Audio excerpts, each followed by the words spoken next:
இந்த புலி பேர் என்ன? கொட்டப்புலி. இது அதிலிருந்து விதை எடுத்தது. இது எங்க உற்பத்தி ஆகிறது? ஏரியா மொத்த பகுதியில் 15,000 ஏக்கர். இது எங்க விற்பீங்க? திண்டுக்கல், மதுரையில ஹோல்சேல் வைக்கிறீங்களா அல்லது சில்லறை வியாபாரம்? இப்போ என்ன கிலோ என்ன விலைக்கு போகுது? 1350 ரூபாங்க. 10 கிலோ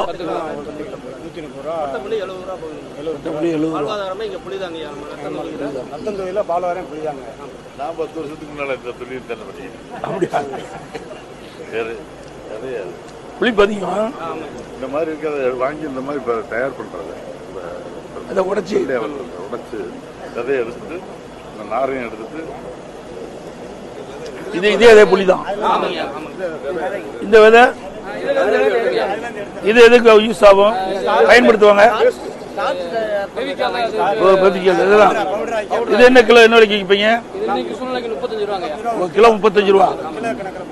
சரி, இது வந்து 1 கிலோ இந்த புளியிலிருந்து கொட்டையை எடுத்த புளிக்கு எவ்வளவு கூலி கொடுப்பீங்க ஆளுக்கு? 15 கிலோவுக்கு 200 ரூபா. இதுல இருந்து விதை எடுத்து இது மாதிரி விதை எடுத்த புளிக்கு 15 கிலோவுக்கு 200 புளி ஆகுறதுக்கு நலவாரியம் அமைச்சு கொடுங்க. என்ன இது என்ன உடனுக்குடன் வித்துருவீங்களா அல்லது இருப்பு வச்சு வைப்பீங்க? இருப்பு வச்சு சீசன்ல வந்து இருப்பு சவதமான நேரத்தில் இருப்பு வைக்கிற மாதிரி. எவ்வளவு நாளைக்கு இது இருப்பு வச்சிருக்க முடியும்? 1 வருஷம் வச்சுக்கலாம். இல்ல ஏசி கூட வைக்கணுமா சாதாரண? அது நீங்க கூட நீங்களே வச்சிருக்கீங்களா? இல்லைங்க, ஐயாட்ட வாடகைக்கு தாங்க, பிரைவேட்ல இருக்கு. கவர்மெண்ட்ல அமைச்சு கொடுத்தா எங்களுக்கு பேர் உதவியா இருக்கு.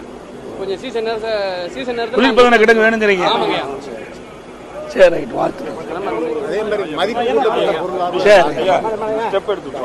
கொஞ்சம் தமிழ்நாட்டில் வந்து மா விவசாயிகளுக்காக முதல் குரல் கொடுத்ததுக்கு நாங்க விவசாயிகள் சார்பாக நன்றி தெரிவிக்கிறோம்.